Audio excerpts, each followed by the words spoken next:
Members of the United States Congress, thank you very much. And to my fellow citizens, America is back.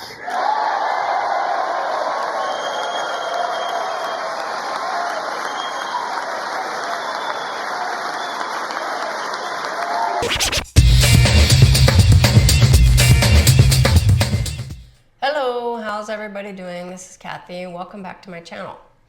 Today I want to talk about the State of the Union address that Trump made to Congress, which wasn't exactly a State of the Union. It was really just an address to the joint Congress. But I want to talk about the speech, and I thought the speech was great. It was a long one. It was about an hour and a half long, maybe a little bit longer than that.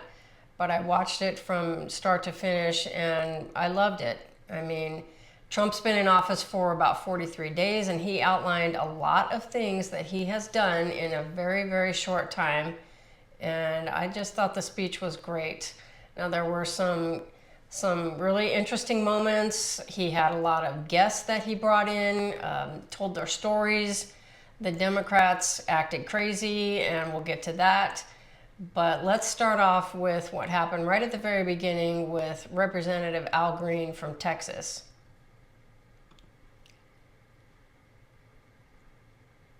So this was at the beginning of his speech, and this was planned. Absolutely no way this wasn't planned. The Democrats don't do anything that they're not all scripted and working together planning. So let's take a look at what happened here.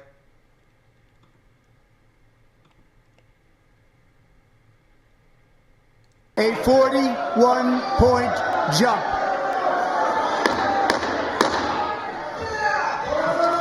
Members are directed to uphold and maintain decorum in the House and to cease any further disruptions. That's your warning.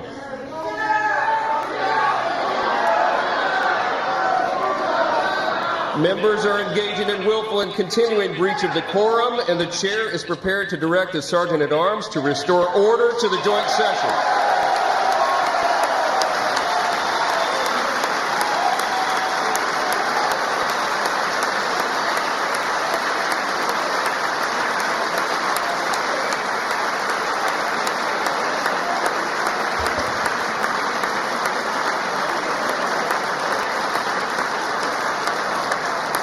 Mr. Green, take your seat. Take your seat, sir. Take your seat. Finding that members continue to engage in willful and concerted disruption of proper decorum, the chair now directs the Sergeant-at-Arms to restore order. Remove this gentleman from the chamber.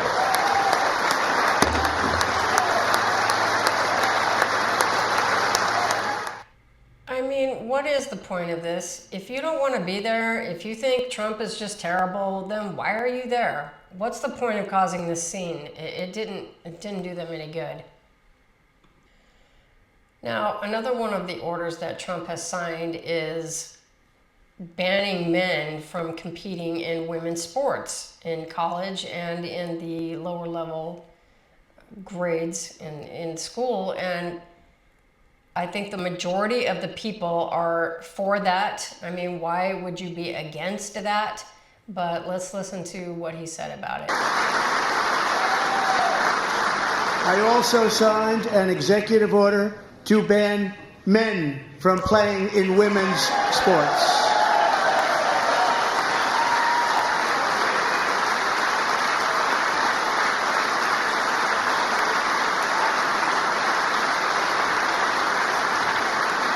Three years ago, Peyton McNabb was an all-star high school athlete, one of the best, preparing for a future in college sports. But when her girls' volleyball match was invaded by a male, he smashed the ball so hard in Peyton's face, causing traumatic brain injury, partially paralyzing her right side and ending her athletic career. It was a shot like she's never seen before. She's never seen anything like it.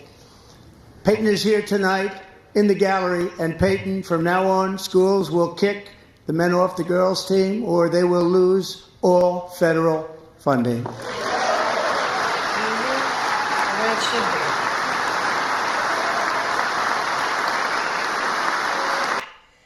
I just don't know how anyone can be against that. And of course, the Democrats, they did not stand or clap for this at all. They are supposed to be supposedly all about women's rights, and yet they can't disagree with men, biological men, playing in women's sports, obviously dominating, obviously causing injuries to this poor child right here who suffered a brain injury over it. How they can be against it is beyond me. And of course, they didn't clap for this. They didn't stand for this, which is not a surprise. Now, this scene I threw in because I thought it was funny. I loved what Trump was saying about his action to close the border and how the Democrats just could never find a way to do it. And this is what he had to say about it. Thank you very much. Since taking office, my administration has launched the most sweeping border and immigration crackdown in American history, and we quickly achieved the lowest numbers of illegal border crossers ever recorded. Thank you.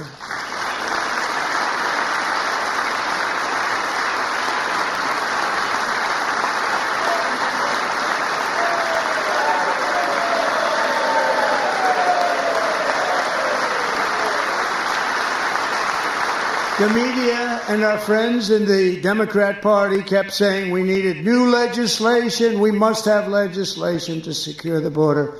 But it turned out that all we really needed was a new president. I love it. It's so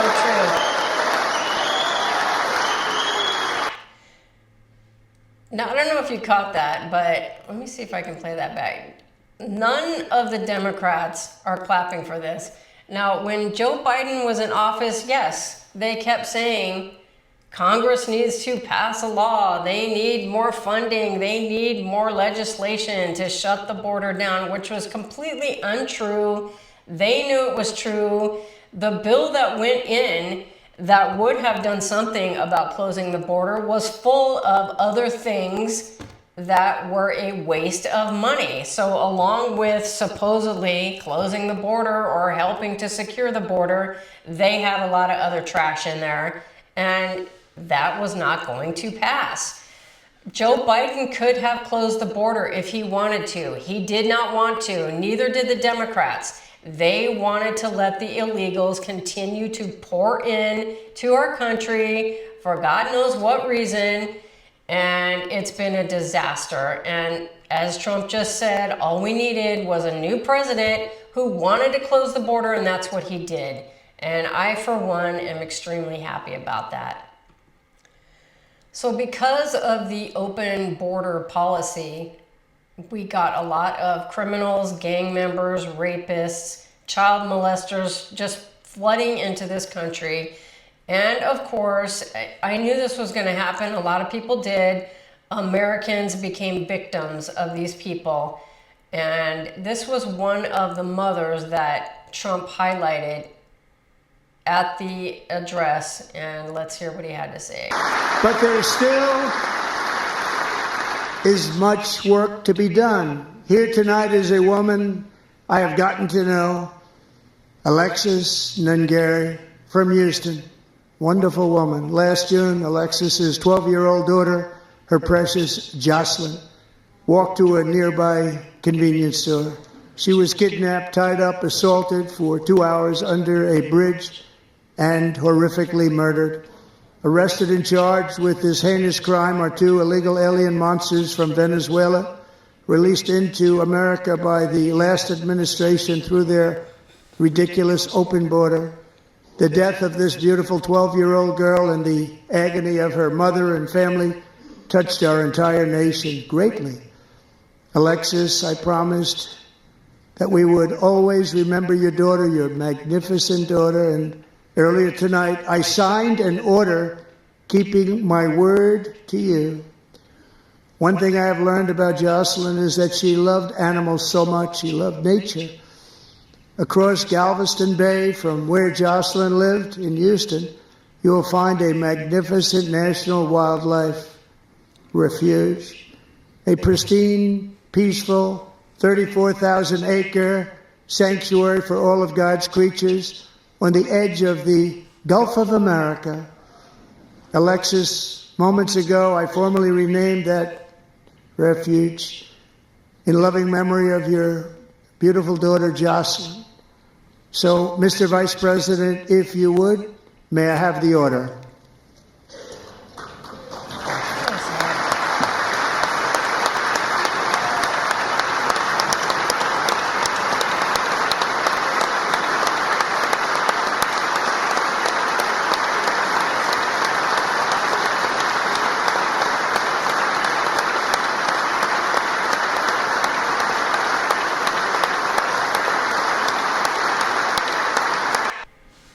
Now, this poor woman, her daughter was only 12 years old, murdered by gang members in a horrific death.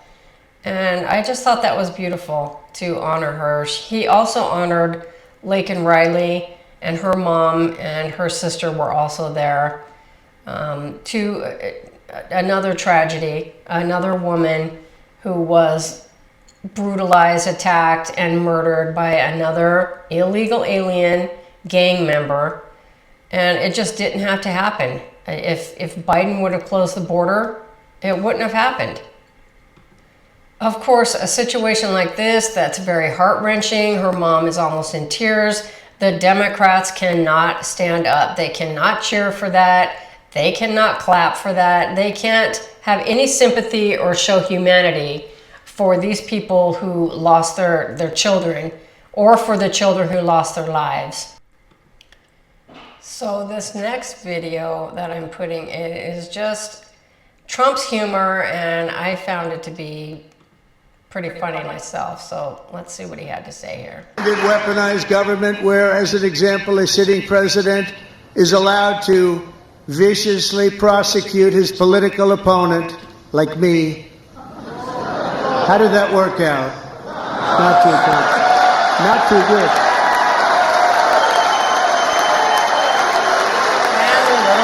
In the air.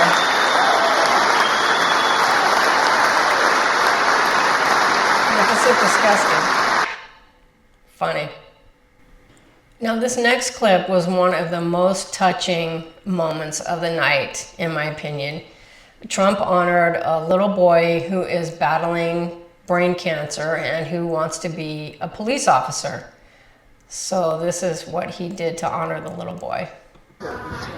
Joining us in the gallery tonight is a young man who truly loves our police. His name is DJ Daniel. He is 13 years old, and he has always dreamed of becoming a police officer.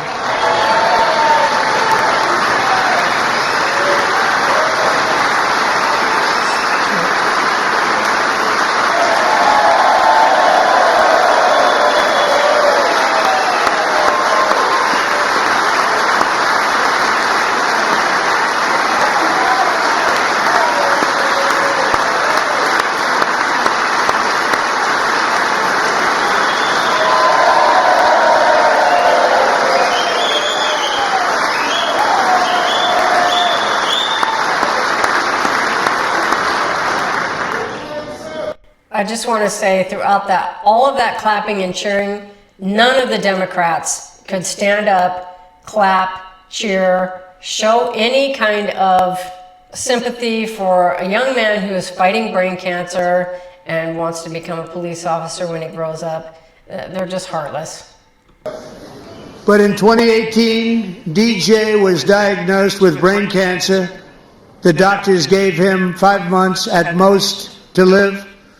That was more than 6 years ago.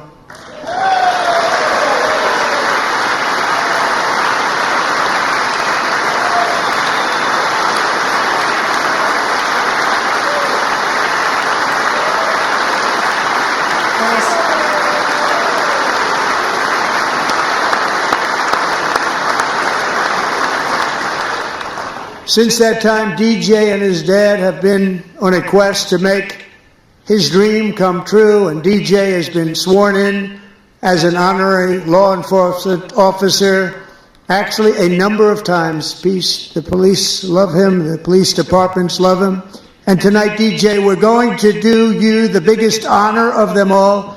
I am asking our new Secret Service Director, Sean Curran, to officially make you an agent of the United States Secret Service.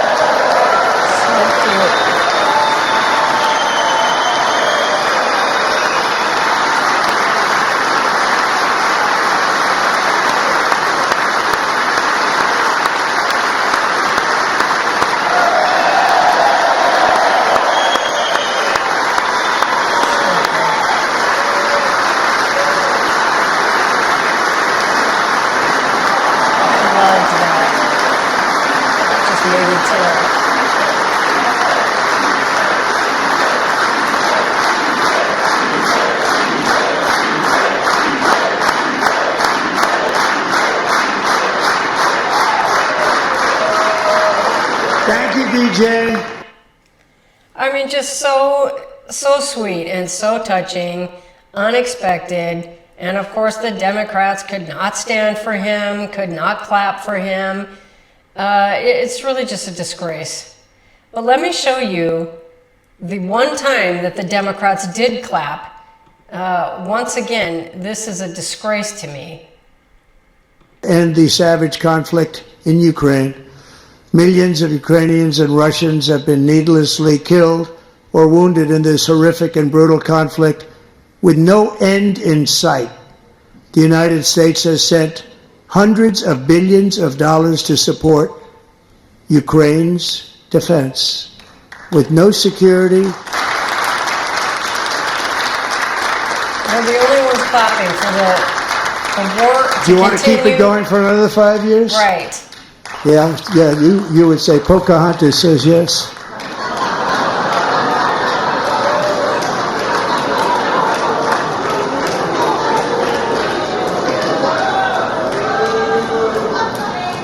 $2,000 people are being killed every single. Thousands of people being killed on both sides, and they just think it's great that we're going to continue to give them money, keep that war going with no peace in sight. They're just a disgrace. So to wrap it up, I just thought the speech was great. It was long, but it never lagged. It was very interesting. He had a lot of special guests there, just a few of which I showed. There was also a young man who wanted to go to West Point. He had a really high grade point average, and Trump told him right there in the auditorium that his application had been accepted. He was extremely excited about that. The other thing, Trump talked a little bit about the fact that he thought that God had saved him from the assassination attempt in Butler to save this country. And I truly believe that. I agree with that. I like that Trump talks about God, that he's bringing God back into the White House. The very first cabinet meeting was started off with a prayer, which I thought was great. I mean, I love that. I just love the direction that Trump is taking. He aligns with all of the things that I agree with. That's why I voted for him. And the majority of the country are on his side. The majority like what he's doing. The Democrats are going to criticize that inflation isn't down to zero yet. Well, he's only been in office 45 days. They need to give him a chance, but they won't. But, I think I'm going to wrap it up there. I loved the speech. What did you guys think? Let me know in the comments. Let me know what you thought about the speech. Did you think, the Democrats were pretty atrocious with none of their clapping or standing for anything, even the human stories, the tear-jerking stories? Let me know what you think in the comments. I appreciate you guys watching. If you could hit the like and subscribe button, I'd really appreciate it. It helps out the channel. I'll see you on the next one.